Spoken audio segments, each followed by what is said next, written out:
Assalamualaikum warahmatullahi wabarakatuh.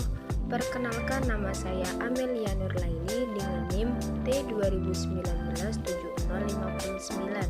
Di sini saya sebagai pemateri pertama yang akan menjelaskan mengenai pengertian analisis korelasi. Perkenalkan, nama saya Dewi dengan NIM T20197057. Nama saya Nurfeza dengan NIM T20197060. Di sini saya sebagai pemateri 3. Perkenalkan, nama saya Lailatul Masula, NIM T20197058. Nah, yang pertama yakni mengenai penelitian ilmiah. Penelitian ilmiah merupakan aktivitas yang berguna untuk mengetahui hubungan antara kejadian atau fenomena satu dengan yang lainnya. Nah, hasil dari pengukuran yang diteliti dalam penelitian ilmiah disebut variabel penelitian, dan hubungan antara variabel satu dengan variabel yang lain disebut korelasi. Nah, kata korelasi atau correlation merupakan hubungan timbal balik. Dalam ilmu statistika, korelasi diartikan sebagai hubungan antar dua variabel atau bivariate correlation, dan hubungan antar lebih dari dua variabel atau multivariate correlation. Nah, analisis korelasi merupakan analisis statistika yang bertujuan untuk mengukur tingkat hubungan antara dua variabel, yakni variabel bebas atau independen dengan variabel terikat atau dependent variable. Nah, tujuan lain dari analisis korelasi yaitu untuk mengetahui seberapa besar pengaruh satu atau lebih variabel dengan variabel lain melalui analisis koefisien determinasi. Analisis yang bertujuan untuk mengetahui seberapa besar persentase hubungan variabel bebas secara bersamaan dengan variabel terikat. Sekian penjelasan dari saya, kurang lebihnya mohon maaf. Wassalamualaikum warahmatullahi wabarakatuh. Baik, di sini saya sebagai pemateri kedua akan menjelaskan mengenai tujuan analisis korelasi. Tujuan utama dari analisis korelasi adalah mengetahui hubungan antara satu atau lebih variabel dengan variabel yang lain atau variabel bebas. Namun, hasil dari analisis korelasi tidak dapat digunakan sebagai penarikan kesimpulan. Hal ini karena hubungan variabel di antara analisisnya bergantung dengan variabel bebas. Dan pada hakikatnya analisis korelasi tidak memperlihatkan adanya hubungan sebab akibat, tetapi menjadi salah satu tanda-tanda kemungkinan adanya ikatan sebab akibat itu sendiri. Mungkin hanya itu yang bisa saya sampaikan, akan dilanjutkan oleh rekan saya berikutnya.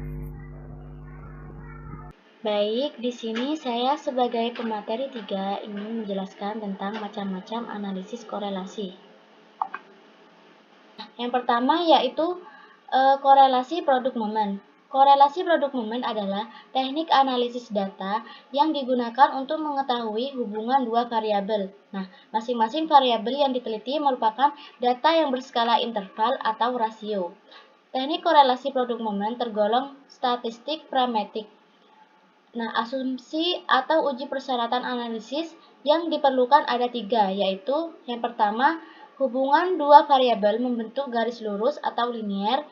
Yang kedua, masing-masing variabel berdistribusi normal. Nah, yang ketiga, dua variabel yang diteliti tergolong homogen. Nah, macam-macam analisis korelasi yang kedua yaitu korelasi parsial. Korelasi parsial digunakan apabila peneliti ingin mencari kontribusi secara murni dari variabel independen terhadap variabel dependen. Nah, korelasi parsial biasa digunakan bersamaan dengan korelasi ganda. Korelasi ganda untuk mengetahui hubungan dua variabel independen atau lebih secara bersamaan dengan variabel dependen. Sedangkan korelasi parsial digunakan untuk mengetahui hubungan masing-masing variabel dengan variabel dependen. Nah, yang ketiga yaitu regresi sederhana.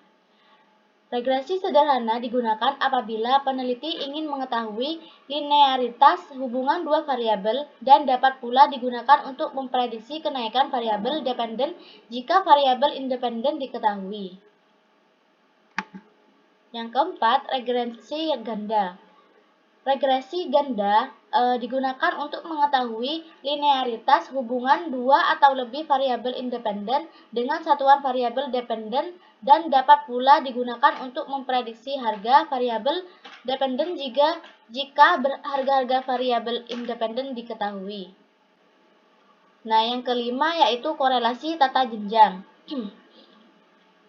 Korelasi tata jenjang digunakan apabila dua atau variabel yang akan dicari korelasinya terdiri dari variabel ordinal. Nah, yang keenam yaitu korelasi pi. Korelasi pi digunakan apabila dua atau variabel yang akan dicari korelasinya terdiri dari variabel nominal dengan dua kategori, misalnya laki-laki, perempuan, lulus, tidak lulus. Nah, yang ketujuh yaitu korelasi kontingensi. Korelasi kontingensi digunakan apabila dua variabel yang akan dicari korelasinya terdiri dari variabel nominal dan ordinal dalam bentuk kuantitatif dengan klasifikasi minimal 2x3. Nah, jadi korelasi kontingensi digunakan jika data yang dianalisis terdiri dari data dalam bentuk tabel 2x3 atau lebih. Nah, yang terakhir yaitu korelasi point biserial.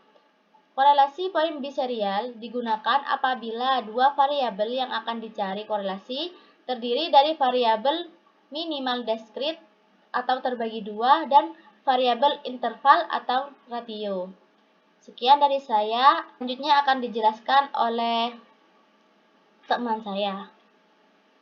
Baik, di sini saya akan menjelaskan tentang korelasi produk momen, yaitu adalah salah satu teknik korelasi yang digunakan untuk mengetahui hubungan antara dua variabel. Teknik korelasi ini dikembangkan oleh Carl Pearson, disebut product moment correlation karena angka korelasinya merupakan hasil perkalian atau produk dari momen-momen variabel yang dikorelasikan. Teknik korelasi ini digunakan bila berhadapan dengan kenyataan bahwa yaitu satu sampel diambil secara acak atau random. Yang kedua, dua variabel yang akan dicari korelasinya terdiri dari dua gejala, interval atau ration. Yang ketiga yaitu regresinya merupakan regresi linier atau garis lurus.